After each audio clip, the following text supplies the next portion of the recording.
오늘은 광야길의 교훈 이런 제목으로 하나님 말씀을 전합니다. 우리가 황희정승이란 분이 역사에 있습니다. 그분은 최임금을 모시면서 좌의정, 우의정, 영의정까지 다 영임하셨다고 역사에 나와 있습니다. 어떻게 한 임금도 아니고 최임금을 섬겼는가? 그만큼 그의 능력도 또 충출했겠지만은 그의 인격이 모든 사람으로 하여금 존경을 받게 했다고 합니다. 그 이유 중에 하나는 어느 날 한 하인이 와서 주인님, 앞으로 마당을 우리 종들이 쓸 때에 아침에 쓰는 것보다는 저녁에 쓰는 것이 좋겠습니다. 왜 그러냐 그랬더니 아침에는 물을 기르고 또 다른 일을 많이 해야 하기 때문에 미리 저녁에 마당을 쓸어 놓고 아침에는 더 급하고 중요한 일을 하는 게 좋겠습니다 하니까 황희 정승이 그래, 너 말이 참 옳도다, 그렇게 해라 그랬더니 다른 종이 또 와가지고 그러더래요. 아닙니다. 절대 마당은 아침에 쓰려야 합니다. 마당 쓰는 것이 가장 중요합니다. 아침에 손님이 오거나 그럴 때 마당이 깨끗해야 모든 사람의 기분도 좋아지니까 마당은 아침에 쓰려야 됩니다. 그랬더니 황희정승이 듣고 보니 너 말이 맞다. 마당은 그래 아침에 쓰려야지 말한 겁니다. 그래서 옆에 듣고 있던 또 다른 종이 그럽니다. 주인님, 그러면 저녁에 쓸란 말입니까? 아침에 쓸란 말입니까? 그랬더니 뭐 한밤중에 쓸까요? 그랬더니 너 말도 맞다.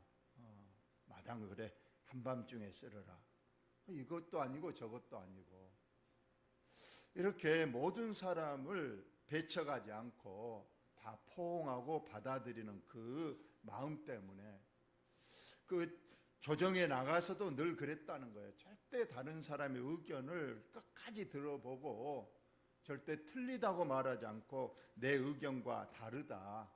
그래서 늘 받아들이려고 하고 절대 적이 없었다고 합니다. 그래서 이처럼 새 임금을 섬기지 않았는가 그런 생각을 합니다. 우리 어머니께서 늘 우리 애할아버지 얘기를 하셨어요. 저는 살아생전 애할아버지를 보지 못했는데 우리 애할아버지가 성격이 그렇게 두리뭉실했다고 그래요. 어떨 때 우리 어머니가 밥을 이제 이렇게 해서 드리면 오늘 아버지 오늘 진지가 물이 많은 것 집니다. 죄송합니다 그랬더니 우리 애할아버지가 밥이란 건 이렇게 묽직해야 먹기도 좋고 소화가 잘 된다. 잘했다 그러더래. 또 며칠 있다가는 또 아주 밥이 꼬두밥이 돼가지고 아주 된밥이 됐대요.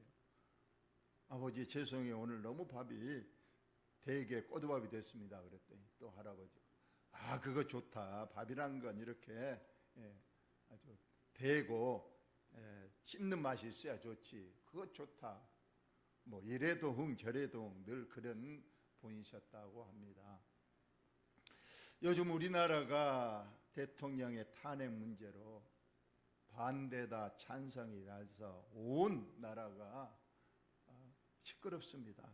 급기야 어제는 강주에서 이렇게 찬성 또 반대자가 서로 한 자리에 모여서 했다고 그럽니다.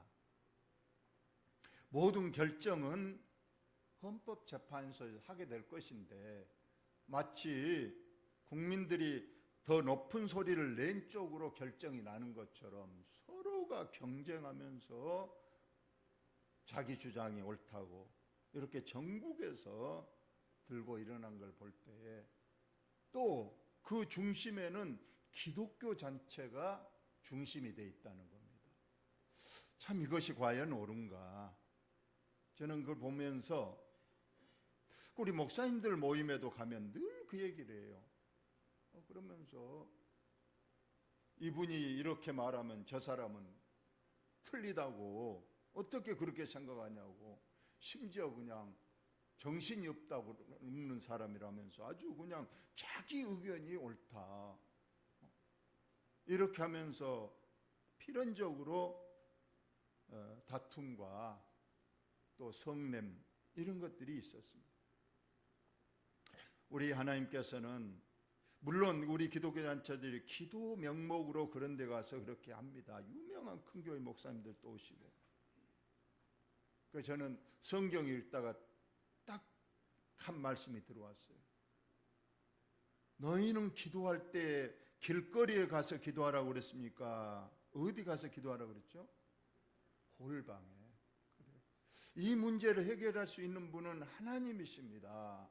물론 형식적으로는 헌법재판소에서 하겠지만은 그 위에 계신 우리 하나님께서 골방의 기도자를 누가 하는가? 우리 성도들이 정말 골방의 기도를 하고 이 나라 민족을 사랑하고 하나님께 도움을 요청하고 의지하는가를 골방에서 들으실 겁니다. 그래서 우리는 절대로 이러한 정치적 분쟁, 논쟁에 휘말리지 마시고 누가 뭔 말 하더라도 우리는 어느 편 들지 마시고 하나님께서 이 문제를 해결하실 거다 하고 저와 여러분이 골방의 기도를 하시는 것이 성경적이지 않나. 저도 새벽마다 5분 정도는 꼭 이 나라의 민족을 위해서 하나님께서 하나님 뜻대로 헌법재판소를 하나님이 움직여서 바른 이 나라의 진정한 살 길, 다시 한번 대한민국이 일어설 수 있는 길이 어떤 길인가를 하나님께서 헌법재판관들을 통해서 판결을 내려주실 줄로 믿습니다. 어떤 판결이 나오든지 우리는 그것이 하나님께서 내 기도한 대로 하나님께서 이루어질 것으로 믿고 저와 여러분이 이 사태에 꼭 정치적 어떤 주장 휘말리지 마시고 우리는 기도로 해결할 수 있기를 예수님의 이름으로 축원합니다. 오늘 광야길의 교훈입니다. 광야길의 교훈. 지금 이스라엘 백성들을 지금 하나님께서 애굽에서 가나안까지 인도하시려고 합니다. 여러분 지도에 보면 왼편이 애굽입니다. 오른편이 가나안이에요. 갈 수 있는 길이 그 당시에 4개 정도 있었다고 합니다. 가장 빠른 길은 맨 윗길입니다. 해안, 지중해 해안도로로 가는 이 블레셋 길, 이걸로 가면 한두 사람이 가면 일주일이 안 걸린다고 합니다. 그런데 또 지금 약 장정만 60만 명이요 전체 한밤은 200만 명이니까 대군이 가더라도 넉넉 잡아도 40일이면 갈 수 있는 길이 윗길입니다. 또 밑에 중간에도 두 개 정도의 길이 있고요. 그런데 결론적으로 맨 밑에 보면 이 길을, 빨간 길은 홍해 바다를 건너야 되고 아주 먼 길이고 거친 광야 길입니다. 하나님께서는 이 4길 중에 어느 길을 택하셨을까요? 맨 밑에 길, 가장 먼 길이고 가장 험난한 길인 이 길을 우리 오늘 성경에서 광야길이라고 하는 겁니다. 이 길을 통해서 40년이라는 긴 세월을 인도에서 가나안으로 인도하셨어요. 왜 하나님께서 이처럼 짧은 길, 편안한 길을 놔두고 먼 길을 고난의 길로 인도하셨는가? 우리가 성지순례 가보니까 이 광야길을 우리는 체험하는 시간이 있었어요. 다는 아니지만은 일부의 광야길, 그 이스라엘 백성이 지나갔던 그 광야길의 일부분인데, 이처럼 끝없는 전혀 식물 한 폭이 보기 힘든 이런 길이 우리가 조금 체험했는데도 한 3시간 차를 타고 간 것 같아요. 이처럼 끝이 없이 사막, 모래길이요 자갈 돌밭이 끊임없이 이어지고 물도 없고 풀도 없고 이런 길을 이스라엘 백성들이 40년간 걸어간 이 광야길입니다. 그때 사진을 찍었는데 이 모래바람이 부니까 눈을 뜰 수 없을 정도의 이 길을 저희들도 한번 걸어봤습니다. 자, 우리 다 같이 한번 읽어봅시다. 시작. 내 하나님 여호와께서 이 40년 동안에 내게 광야길을 걷게 하신 것을 기억하라.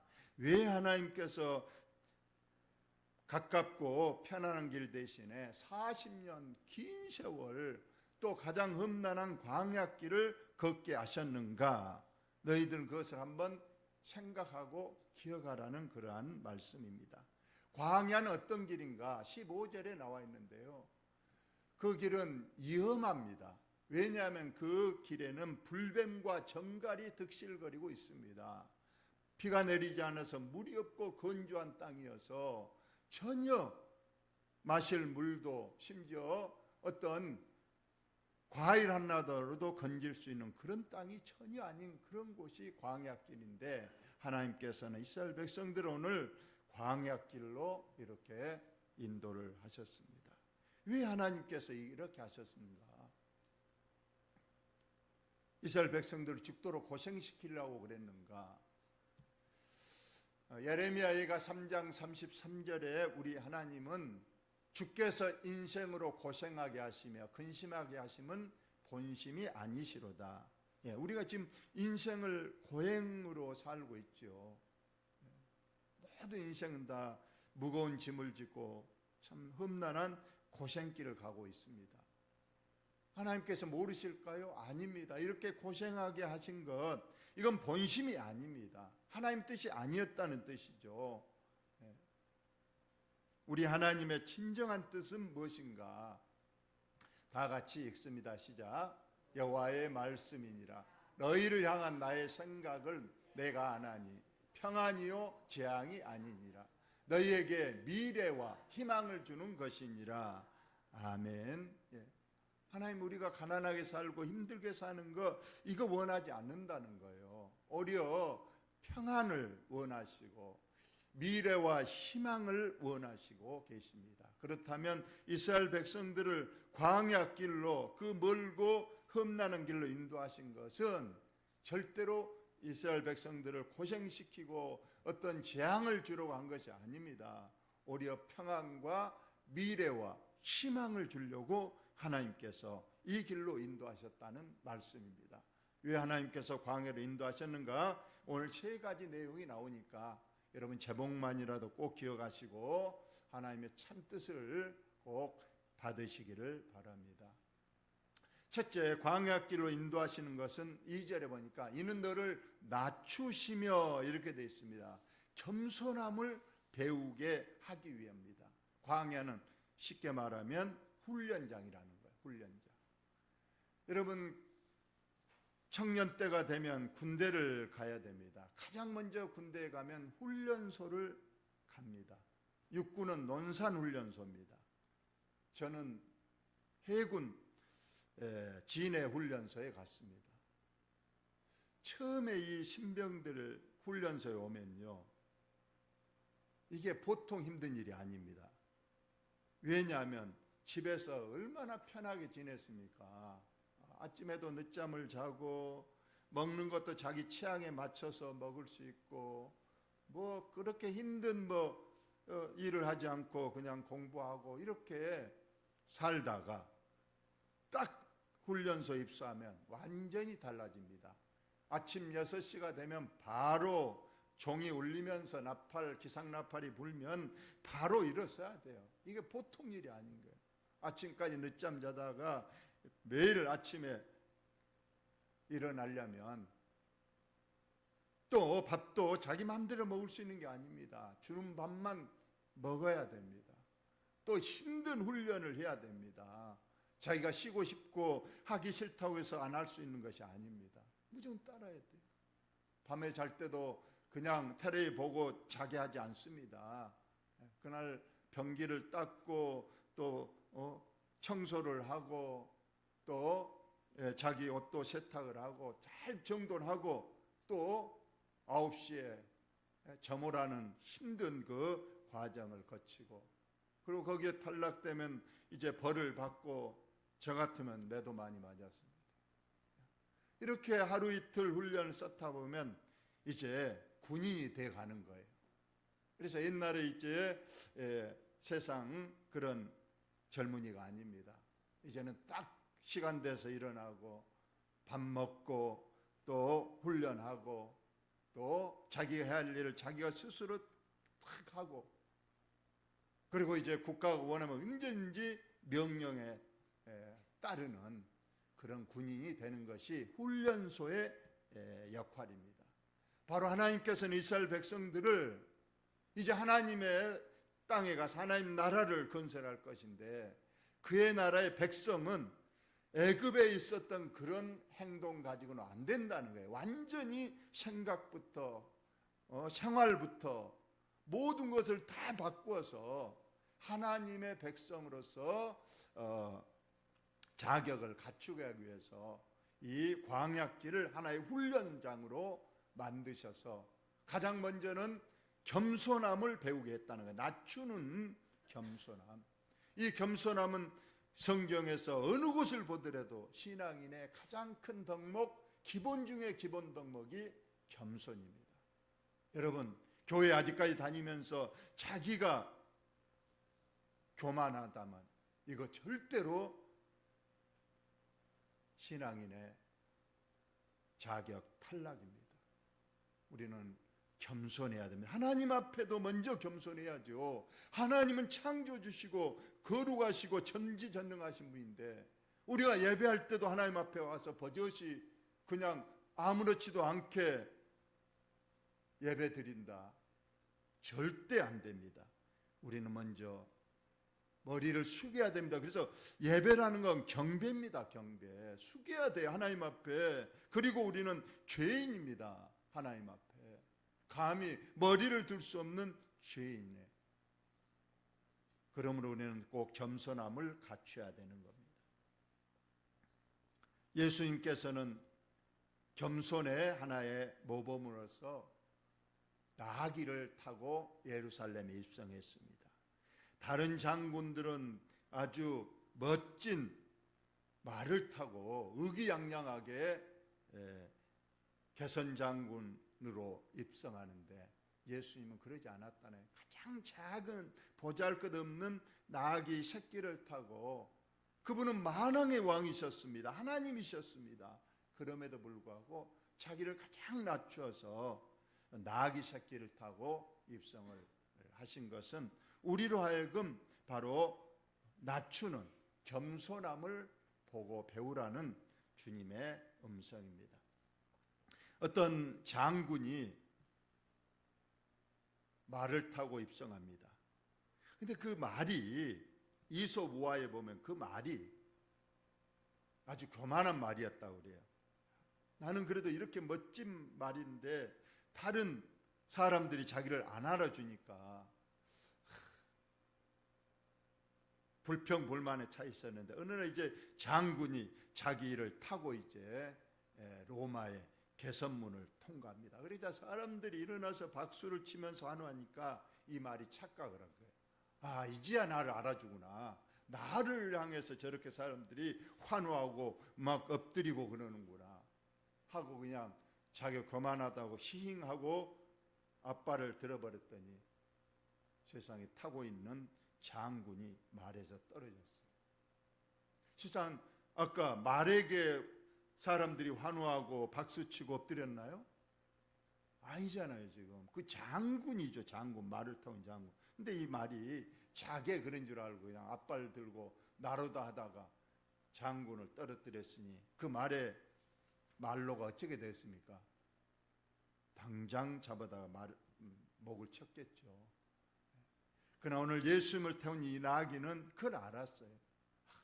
사람들이 호산나 하고 종려나무 가지를 끄고 막 흔들릴 때, 저 환호는 내게 향한 향호가 아니고 나를 태우신 만왕의 왕이신 예수님을 향해서 그런 거다 하고 다 겸손하게 자신을 낮추면서 마귀는 묵묵히 예수님을 태우고 갔습니다.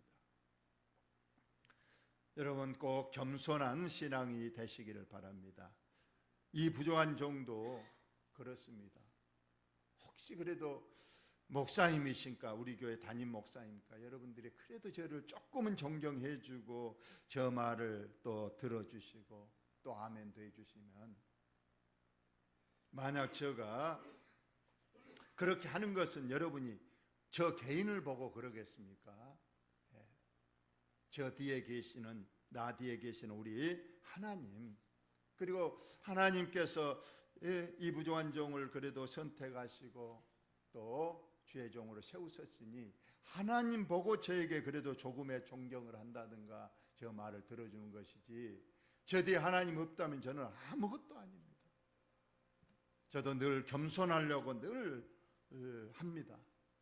혹시 여러분에게 혹시라도 교만한 그런 모습이 보였다면 정말 죄송하고, 더 제가 가장 밑에서 저와 여러분들을 꼭 섬기고 여러분들을 존경할 것을 저는 늘 다짐을 합니다.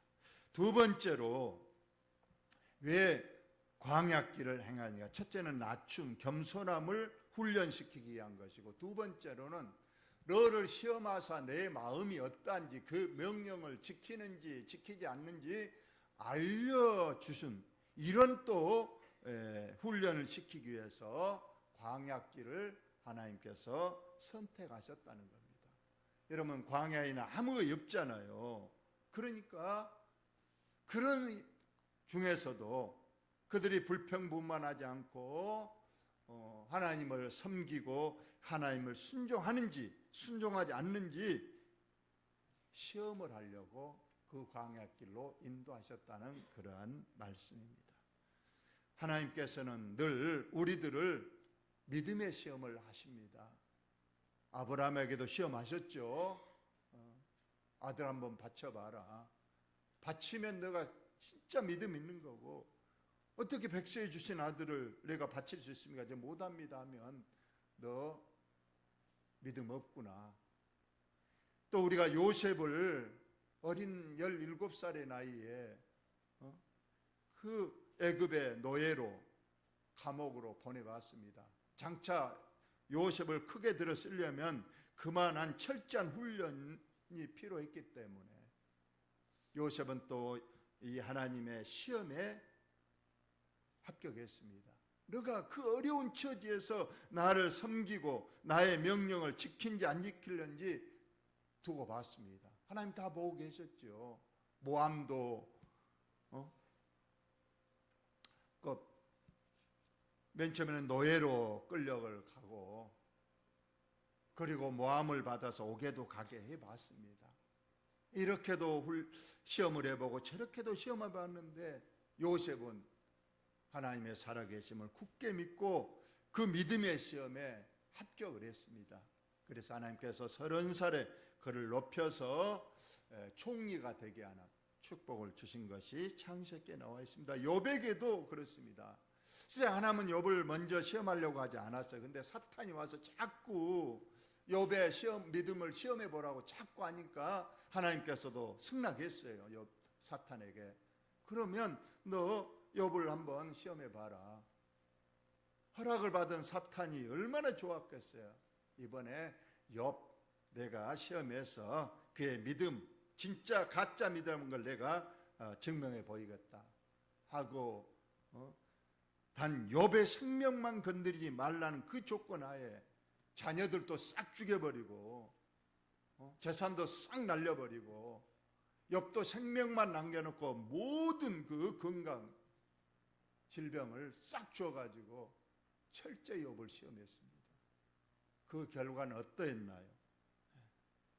그 아내는 시험에 탈락했죠. 그 아내는 벌써 그냥 자녀 죽고 재산 날라가고 그러니까 아내는 벌써 욥을 향하여 하나님을 욕하고 죽으라, 이렇게 한 하나님이 어디 있느냐, 죽으라 하면서 욥 아내는 떠나가 버리고 말았습니다. 그러나 욥은 끝까지 믿음의 시험을 철저히 주신 이도 하나님, 가져가신 이도 하나님, 이제까지 주셨던 그분이 가져가는 것 당연하지 않는가 하면서 그는 믿음의 시험을 이겼더니 하나님께서 갑절에 축복을 주셨던 내용도 나와 있습니다. 우리는 오늘날에도 저와 여러분 앞에 교회 안에서나 여러분 생활 속에서 크고 작은 하나님께서는 시험을 하고 계신 줄로 압니다. 뭘 하나 딱 던져나 보고 이 문제를 하나 딱 줘보고 어떻게 하는가 늘 보고 계십니다. 정말 기도로서 말씀에 순종함으로 그 시험을 이기는가 늘 보시는 하나님 앞에 저와 여러분이 꼭 믿음의 시험을 꼭 승리해서 아브라함처럼 승리하시고 요셉처럼 승리하시고 욥처럼 승리하시고 우리 예수님처럼 승리하셔서 하나님께 인정을 받는 저와 여러분 꼭 되시기를 예수님의 이름으로 축원드립니다. 마지막 왜 광야길로 하나님께서 인도하셨는가? 다 같이 읽습니다. 시작. 사람이 떡으로만 사는 것이 아니요 여호와 입에서 나오는 모든 말씀으로 사는 줄을 내가 알게 하려 하심이니라. 아멘. 우리 인생은 떡만 먹고 사는 사람이 아닙니다. 왜냐하면 세상 사람들은 영혼의 존재를 믿지 않기 때문에 떡이면 다 안주합니다. 떡만 있으면 육신은 삽니다. 그러나 우리는 이 육신만 있는 게 아니고 이 육신 안에 있는 영원한 우리의 본체, 우리의 존재는 이 육신에 있는 게 아닙니다. 내 안에 있는 영혼입니다. 육신은 금방 쓰러질 거예요. 쉬하다가 쓰러질 겁니다만 이 영혼만큼은 영생하는 존재이기 때문에 우리는 떡만 먹고 사는 존재가 아닙니다. 세상 사람들은 그저 떡에만 목숨 겁니다. 물론 이 떡은 돈이요 물질이요 세상 모든 걸 총칭하는 내용입니다. 이 땅에서만 어떻게든 잘 살고 잘 먹고 성공하고 출세하는 것, 이것이 떡으로만 사는 인생입니다. 그러나 우리는 그게 다가 아니라는 거예요. 이 땅이 다가 아니고 내 안에 있는 영혼은 천국에 가야 되고 내 안에 있는 영혼은 육신의 떡 이것 갖고 안 됩니다. 물질 가지고 이 영혼이 사는 게 아닙니다. 뭘로 산다고요? 여호와 입에서 나오는 말씀입니다. 여기서 꼭 말씀이라는 건 하나님의 도움이 있어야 우리가 산다는 그러한 말씀입니다. 여러분 꼭 떡만 인생의 목표가 아니고 내 안에 있는 영혼을 위해서 오늘 또 주님의 말씀을 여러분이 영혼의 양식으로 삼고 또 이 말씀이 내 삶의 길라잡이가 돼야 되는 거예요. 우리가 모르는 길 갈 때는 꼭 내비게이션을 켜고 가면 내비게이션이 알려주듯이 이 험난한 세상 살아갈 때 꼭 말씀의 인도를 받고 살아야 됩니다. 그래서 말씀을 귀하게 여기시고 말씀을 늘 가까이 두시고 말씀 안에 순종함의 삶을 꼭 사시는 저와 여러분 되시기를 바랍니다. 여러분 하나님께서 이스라엘 백성들을 40년 광야길로 인도하셨습니다. 풀 한 폭이 없고 물 하나 없었는데 어떻게 40년을 살았을까요? 이 40년 동안에 그들은 의복이 헤어지지 아니했고 발이 부릅뜨지 아니었습니다. 농사 안 지었는데 굶었습니까? 안 굶었습니다. 물 한 방울이 없는데 그들이 목말라 죽었나요? 아니에요. 하나님께서 40년 동안에 필요한 것은 다 채워주시면서 세 가지 겸손함과 시험에 이기는 것 이런 것들을 늘 시험하면서 훈련하면서 나머지 양식을 하늘에서 만나러 내려주시고 음료는 반석에서 생수로 먹여주시고 또 웬일인지 옷이 부족하지 않았다고 나와 있습니다. 길쌈도 안 했는데 옷 절대 벌거벗지 않았습니다. 하나님께서 옷도 주셨고 신발도 헤어지지 않도록 다 신발 신고 40년 살게 하셨습니다. 어떻게 하셨는지 하나님의 기적적인 방법으로 다 채워주시고 인도하셨다는 그러한 말씀입니다. 이렇게 훈련을 40년 철저히 지켜서 결국 그들이 들어간 땅이 어떤 땅이었는가? 내 하나님 여호와께서 너를 아름다운 땅에 이르게 하셨다. 이 아름다운 땅이 가나안 땅입니다. 이 가나안 땅은요, 골짜기든지 산지든지 시내와 분청과 샘을 이뤘다. 예. 광야길이 아닙니다. 이제 거기에 가나안 땅은 물이 풍부했어요. 가는 곳마다 시내와 샘과 이것이 흐르고 넘치는 곳, 또 농작물이 풍성한 것, 밀과 보리, 포도, 무화과, 석류, 감람나무, 꿀들이 넘치는 땅이었습니다. 그래서 내가 먹을 것에 모자람이 없고 내게 아무 부족함이 없는 땅이며 돌은 철이요 산에서 동을 캘 것이다. 예. 심지어 지와 자원도 하나님께서 다 예비해 놓으셨어요. 그래서 그들은 거기에 가기만 하면 걱정할 것이 없는, 정말로 젖과 꿀이 흐르는 정말 좋은 땅이었습니다. 그 땅을 바라보고 40년 동안 이스라엘 백성들이 하나님 말씀에 따라 순종해서 가게 된 겁니다. 그렇다면 우리들의 소망은 어디입니까? 가나안 땅이 천국의 모형이잖아요. 우리들 이 땅에서 광야와 같은 인생길을 살아가지만은 결국 우리가 도달해야 될 곳은 바로 새하늘과 새 땅입니다. 요한계시록 22장 보니까 그곳에는 부족함이 없습니다. 그냥 황금길이고 12가실이 열리고 다시는 이제 배고픔이나 추위나 아픔과 늙음도 없이 우리는 영원히 살게 될 그 나라를 소망 삼으면서 이 땅에서는 믿음으로 승리하시는 저와 여러분 다 되시기를 예수님의 이름으로 축원을 드립니다. 하나님 우리 아버지, 오늘 또 저희들을 사랑